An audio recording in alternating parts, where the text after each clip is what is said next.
Behind me are the graves of 3,595 Commonwealth service members who never returned home from the Second World War. Most of them died while serving on missions over Berlin or the rest of East Germany.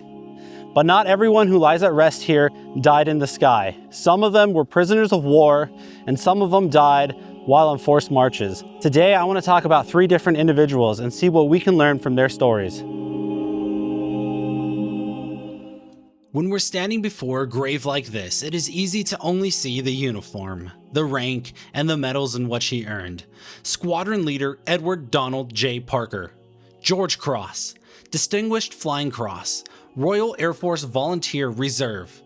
But before all of this, he was a man from Nottinghamshire, a bank clerk, a husband, someone whose life had once been ordinary before this war completely changed his life's direction.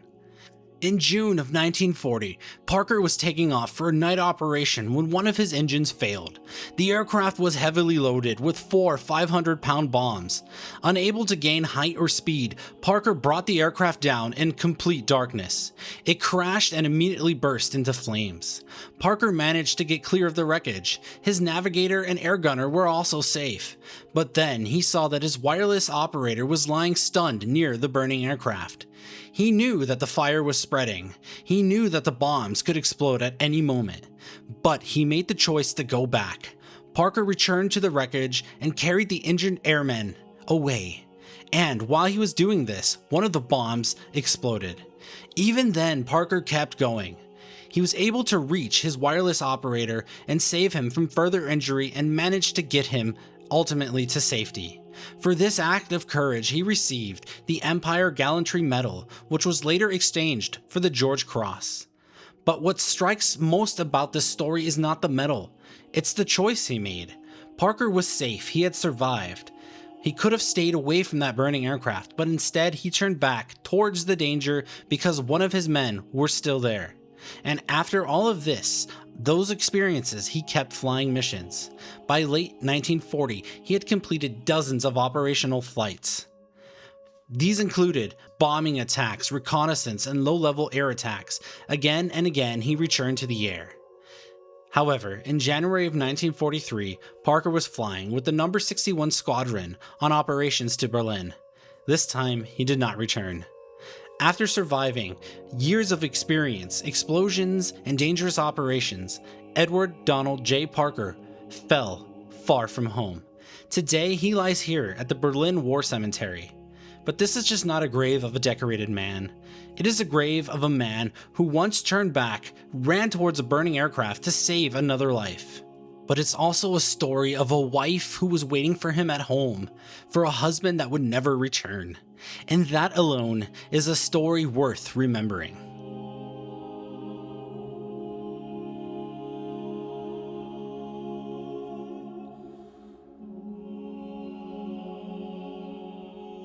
Berlin is a city full of Second World War history, and this cemetery is just a part of that Second World War history that you'll find in the city.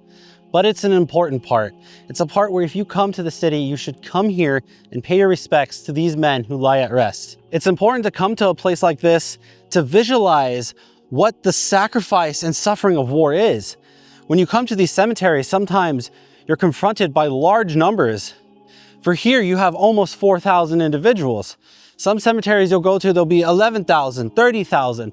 How do you comprehend such a large number of life lost? And that's why it's important to come to a place like this for remembrance and for education. And to understand that, we first have to understand why the cemetery is here in the first place. This is the Berlin Commonwealth War Cemetery on Heerstrasse in Berlin. It's not a battlefield cemetery in the traditional sense. The men who are buried here did not all lose their lives in one battle or on one single piece of ground. It's a consolidation of many graves. After the war, the Commonwealth War Graves Commission brought together graves from across Berlin and Eastern Germany. The site was selected in 1945, shortly after the fighting in Europe had ended, and the permanent cemetery we see here today was laid out between 1955 and 1957. There are in total 3,595 Commonwealth war dead from the Second World War buried here. Of those, 397 could not be identified. Around 80% of them were airmen. many of whom lost their lives during operations over Berlin and Eastern Germany in the wider area. The rest of the individuals who lie at rest here are men who lost their lives during German captivity as prisoners of war. And if we take a quick look into southern Germany, there lies the Commonwealth War Cemetery in Dornbach, which contains the individuals who lost their lives flying over southern parts of Germany and northern Austria. But taking a look back here in Berlin, this cemetery is a story of really what the war left behind. Men who had been buried far apart were brought here, name by name, grave by grave, and given a permanent place of rest. But when you're walking among these rows of headstones, it's easy to get lost in the numbers, but it's important to remember each stone is a name, an individual, someone who lived a life, someone who had a hope, someone who had dreams, and someone whose life was taken from them before their time, as a result of this brutal, horrific war. The next individual that I want to talk about was 23 years old when he lost his life. From Vancouver, Canada. Let's go see what we can learn about him. Before we speak about the aircraft, the crash, or the final mission, we have to start with the life that came before all of it. Quan Louie was a young man from Vancouver, British Columbia in Canada. He was born there in 1921. He was the son of Hak Yat Louie and Yong Shi. Before the war, he attended the University of British Columbia, where he was remembered as an outstanding student and all-around athlete. But he was a son, a brother, a young man with a future still ahead of him. But his life took a different direction in late 1942 when he enlisted in the Royal Canadian Air Force. The sources indicate that he originally had hoped to become a pilot. However, he ended up as a bomb aimer, and in 1943 he earned his bomb aimer's wings. Then in March of 1944 he left Canada, sailing away and arriving in Liverpool in a journey that took 9 days. From there, he continued training in Britain before joining No. 420 Squadron, Royal Canadian Air Force, the Snowy Owl Squadron. He began flying regularly on missions over Europe, and in winter of 1945, he had flown almost 30 missions. But his story is not only about him and the service he had in the air, it's also about the family behind him. That's because he had a brother, and he was also touched by the war. His brother served in Japanese-occupied Malaya and was part of the Special Operations Force 136. Ernie eventually returned home from the war and back to Vancouver. Quan, however, never returned from the war. The feeling that his family must have felt is something that no service record can fully explain. Now let's talk about what happened to Quan. On the night of the 16th of January, going into the 17th of 1945, Quan and his crew took off in a Halifax bomber for an operation against Magdeburg. Over Germany, the aircraft was hit by flak. It caught fire and went out of control. A German farmer later described seeing the bomber as a ball of fire before it crashed into a field. Before the aircraft crashed, 2 members of the crew were able to escape with parachutes. They survived and spent the rest of the war held in captivity. However, the 5 remaining members of that crew unfortunately did not escape. After the war, interviews with the surviving crew members suggested that once the aircraft was hit, the hatch jammed.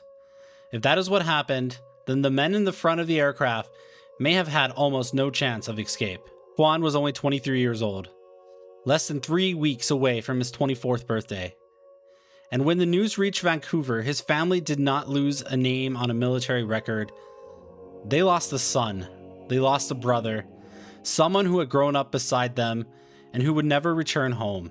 After the war, Quan's younger brother Willis retraced his journey through Europe. And that detail tells us a lot, because it shows that for his family, the story did not end with the news of his death. There was still a need to understand the road that he had taken, a way for his family to grip the grief that had overtaken them by the loss of their family member. He wanted to follow the places that his brother had passed through and come closer to the path that had led him to his ultimate fate. Today, Quan Louie lies here in Berlin in a collective grave with the members of his crew, thousands of miles from Vancouver. His story is not only about one bomber, one mission, or one night over Germany. It is about what one family lost. A young man who left Canada in 1944 and whose journey ended far from anyone and everyone who had known and loved him before the war. He was too young to have his life ended in a brutal war. He now lies here in this cemetery in Berlin. Much rather have gone back to Canada to spend out the rest of his life with his family, his friends, live out his hopes and his dreams. That's the horrific reality of what war is.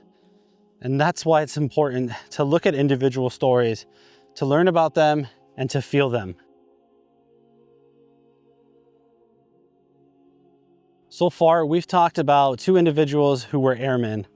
Now let's talk about somebody who was a prisoner of war, an Australian soldier. Let's go to his grave, let's see what we can learn, and let's see what he can teach us. The final story takes us away from the air war over Berlin. This is the story of William Charles Ralph Devlin. He was born in Randwick, New South Wales on the 7th of May 1922. His parents were William and Ellen Devlin, and their home was near Kingsford. On the day Devlin turned 18, he enlisted in the Australian Army. Eventually, he was sent thousands of miles away from home with the 2nd 1st Australian Infantry Battalion. In May of 1941, he was captured while defending the island of Crete. He had only just turned 19. For almost 4 years, Devlin was held in captivity. 4 years in which his family continued their lives in Australia without knowing whether their son would ever walk through their door again. By March of 1945, the war in Europe was finally nearing its end. Devlin had survived the fighting on Crete, his capture, and almost 4 years as a prisoner of war. But on the 21st of March, less than 7 weeks before the war in Europe ended, everything came down to a single moment. Devlin was part of a working party when he witnessed a German civilian mistreating another prisoner. The Australian War Memorial records that Devlin spoke fluent German. He understood what was happening and he intervened. According to the report, the civilian responded by drawing a pistol and shooting Devlin in the chest. But even then, no one was immediately permitted to help him. He was left lying on the ground for some time before assistance was finally allowed. Devlin was eventually placed on a stretcher and carried toward a village doctor. However, he never made it. William Charles Ralph Devlin lost his life that day. He was 22 years old. The Australian War Memorial records his cause of death with one word: murdered. But that word alone does not tell the complete story. It tells us how his life ended, but it does not tell us why he was placed in that danger. Devlin was not trying to escape. He was not attacking anyone. After nearly 4 years of captivity, with the war almost over, he placed himself at risk because another prisoner was being mistreated. 2 years later, his family published a notice in his memory. They wrote that he had lost his life while assisting a fellow prisoner and ended their remembrance with the words, "Greater love hath no man than this." That is how his family chose to remember him, not simply by his rank, his service number, or only as a prisoner of war. They remembered the decision he had made when another human being needed help. Today, Devlin lies here in Berlin, at the Commonwealth War Cemetery, in Plot 6, Row K, Grave 14, more than 16,000 kilometers from the home and family that he left behind in New South Wales. He was only 18 when he enlisted, only 19 when he was captured, and only 22 when his life was taken. The war had consumed almost his entire adult life. The final surviving account of William Devlin is not simply a story about how his life was taken. It is a story of what he did immediately before it. He saw another man being mistreated. He refused to look away. His grave is a reminder that not everybody died on the battlefield. Some of them endured endless suffering. Some of them endured death after surrendering, when they thought the war was over for them, still going through deplorable conditions, and their life being ended so close to the end. Stories like the ones we covered today are immensely important because they remind us of the suffering that was endured during those years of the Second World War. These individuals, it's important to understand their stories and try to learn them, because these individuals weren't so different from us. If we were born in the wrong time, in the wrong place, it could be our names on these headstones. And that is why we should be immensely grateful that these individuals sacrificed their lives, that we can live in such peaceful times today. There has not been a major European war among the great powers since the end of the Second World War. And by God, I hope it stays that way. If you thought that this video added some educational value and you would like to learn more about different war cemeteries throughout Europe, subscribe to the channel so we can continue learning together. I thank you immensely for your time. I greatly appreciate it, and I hope to see you in the next one. The 3 human lives that we have followed came from Britain, Canada, and Australia. Their journeys through the war were very different, but all of them had hopes, all of them had dreams, and all of them left families who had to live with the loss. They are just 3 of the 3,595 Commonwealth war dead who rest here in Berlin. The Second World War remains a terrible stain on humanity. It devastated countries, destroyed communities, and took millions of people away from the futures they should have had. That is something that weighs on you when you walk through these rows. And it is why people behind these names must never be forgotten, and why organizations like the Commonwealth War Graves Commission or the German War Graves Commission, the Volksbund, are incredible organizations that preserve these places to be places of remembrance, reconciliation, and most importantly, places of education. Thank you for watching.